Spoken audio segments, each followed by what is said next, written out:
민주당은 윤석열 당선인의 무리한 대통령 집무실 이전 과정을 종합적으로 검토하기 위해서 국방위원회 김병주 의원님과 기재위원회 박성준 의원님, 행정안전위원회 박재호 의원님, 환경노동위원회 비례대표 이수진 의원님, 국토위원회 문정복 의원님 등 각 상임위 소속 민주당 의원으로 여러 가지 문제점에 대한 검토를 하기 위한 TF를 구성했습니다.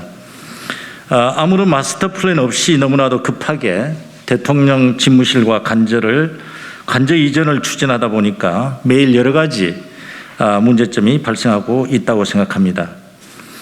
최근에는 윤석열 당선인이 본인이 사용할 새로운 관저를 한남동에 위치한 외교부 장관 공간을 낙점했다는 발표가 있었습니다.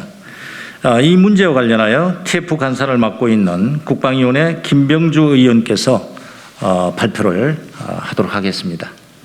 외교부 장관 공간은 단순히 장관이 거주하는 공간이 아니라 내빈 행사로도 쓰이는 외교 자산입니다. 하지만 인수인 측은 어떠한 대안이나 협의도 없이 당선인이 쓸 것이니 당장 나가라고 통보했습니다. 외교부와 국방부와 제대로 된 협의도 없었고 국민과의 소통 과정도 없었던 일방적인 결정이었습니다. 호기롭게 집무실 이전 계획을 발표할 때는 당선인이 한남동 육군 총장 공간을 사용한다고 하더니 갑자기 며칠 사이 외교부 장관 공간을 사용한다고 합니다.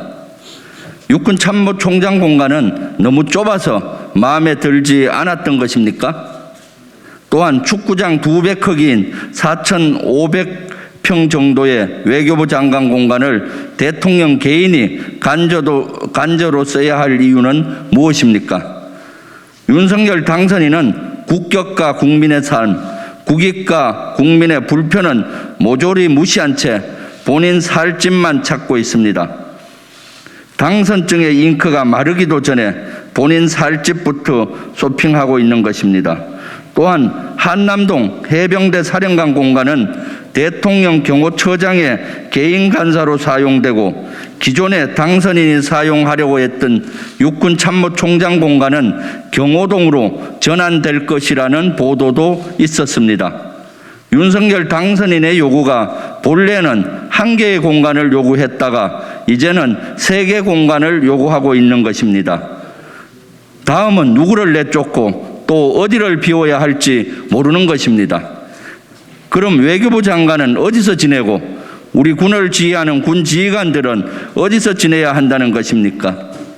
취임도 하기 전 우리 장병과 공무원, 군무원을 낡은 건물로 뿔뿔이 내쫓아내더니 하다 이제는 공간 돌려막기를 하고 있습니다. 아무런 계획 없이 급하게 집무실 이전만을 외치다 보니 이런 문제가 발생하고 자충우돌, 임기응변식 대처만이 난무하고 있는 것입니다. 대한민국 헌정 역사상 이렇게 졸속이고 일방적인 행정 절차가 있었습니까? 아직 새로운 대통령이 집무실에 발을 디디지도 못했습니다. 그런데도 이렇게 반복적으로 문제가 발생한다면 앞으로 정권이 출범해도 생각지도 못한 곳에서 여러 문제가 터져 나올 것입니다. 국가는 개인이 사유할 수 있는 것이 아닙니다. 번갯불에 콩 볶는 듯한 집무실 이전, 이제는 숨 고르기가 필요합니다.